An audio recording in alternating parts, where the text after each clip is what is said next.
Rotary club Kakinada ఆధ్వర్యంలో పర్యావరణ పరిరక్షణకు రానున్న వర్షాకాలంలో పెద్ద ఎత్తున ట్రీ ప్లాంటేషన్ కార్యక్రమాన్ని చేపడుతున్నట్లు రోటరీ గవర్నర్ డాక్టర్ కళ్యాణ చక్రవర్తి తెలిపారు. రోటరీ క్లబ్ కాకినాడ అధ్యక్షులు తడాల బుజ్జి ఆధ్వర్యంలో ఎన్విరాన్మెంట్ మంత్ సందర్భంగా సమావేశం జరిగింది. ఈ కార్యక్రమంలో ముఖ్య అతిథిగా Rotary club governor Y Kalyan Chakravarthy విచ్చేగా జ్యోతి ప్రజ్వలనం ప్రారంభించారు. Rotary club district governor Y Kalyan Chakravarthy, PD G Tikku మరియు రోటరీ క్లబ్ కాకినాడ అధ్యక్షులు తడాల బుజ్జి మాట్లాడుతూ క్లబ్ సభ్యుల సహకారంతో మున్సిపల్ స్కూల్ అభివృద్ధి పరిచే భాగంగా కార్యక్రమాల గురించి కాలేజీలో చదువుతున్న పేద విద్యార్థులకు ఆర్థిక సహాయం, బాక్సింగ్ క్రీడాకారిని స్పాన్సర్ చేయడం, కార్యక్రమాల గురించి వివరించారు. ఈ కార్యక్రమంలో సీనియర్ రొటేరియన్ సీతాపతి, అదనపు క్లబ్ సెక్రటరీ మూర్తి, ముమ్మిడి సత్యనారాయణ, అంకుర్, కృష్ణమోహన్, నామన రమేష్, సీనియర్ రొటేరియన్స్ తదితరులు పాల్గొన్నారు.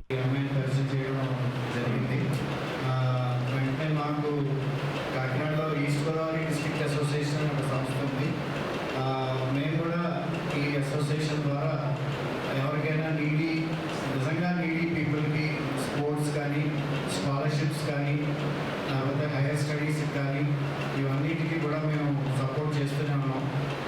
జెన్యూన్ కాజ్ మేము చాలా దాన్ని ఎక్స్ప్లోర్ చేసి నిజంగా కరెక్టా కాదని కనుక్కొని మేము ఇస్తూ ఉంటాం.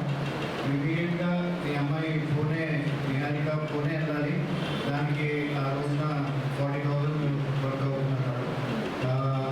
రేపాక సత్యనారాయణ ఆర్ఎస్ఎల్ మన క్లబ్ మెంబరే, మా ఈజీడీఏ కూడా వైస్ ప్రెసిడెంట్, ఆయన సెక్రటరీ, ఆయన్ని చైర్మన్గా చేయవలసిందిగా 54,000 వచ్చింది. తర్వాత 10,000 యాడ్ చేసి 64,000 రోటరీ క్లబ్ కాకినాడ నుంచి అమ్మాయికి అమలాపురంలో ఫీజు కట్టడం జరిగిందండి.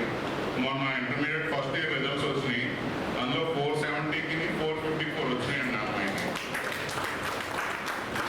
ఇంగ్లీష్ 100కి 95 వచ్చినాయండి. సాంస్క్రిట్ 100కి 99 వచ్చినాయి. మ్యాథమెటిక్స్ 100కి 92 వచ్చినాయండి. ఫిజిక్స్ 85కి 83 వచ్చినాయి. కెమిస్ట్రీ 85 అవుట్ ఆఫ్ 85 అండి. సో మీ అందరికీ తెలియపరుద్దామని చెప్తున్నాను. అలాగే తనకి సెకండ్ ఇయర్ ఫీజు కూడా మనం సపోర్ట్ చేయాలండి. దయచేసి తను శ్రీ చైతన్యలో చదువుతుందండి. మనం ఫస్ట్ ఇయర్ కట్టడం, సెకండ్ ఇయర్ కూడా కడితే ఆటోమేటిక్గా అమ్మాయి లైఫ్కి కావాల్సిన ఎంసెట్లో మంచి ర్యాంక్ వచ్చి కొంచెం బాగా స్థిరపడడానికి మనం అందరూ ప్రోత్సాహించినట్టు ఉంటుంది. ఈ దుంగులపేట స్కూల్లో బాగా నచ్చింది ఏంటంటే మేడం ఎవరైతే ఉన్నారో మాట్లాడడానికి వచ్చామో 10% ఆఫ్ శాలరీ ఎవ్రీ మంత్ నేను స్కూల్కి ఇస్తానని చెప్పాను. సో అక్కడ ఉద్యోగం చేస్తూ దాని మీద ఖర్చు పెట్టడానికి ముందుకు వచ్చిన గవర్నమెంట్ ఎంప్లాయీ చాలా తక్కువ మంది ఉంటారు. So that was one of the instigative factor, అంటే ఇన్స్పైరింగ్ ఫ్యాక్టర్. చాలా ఎవరైనా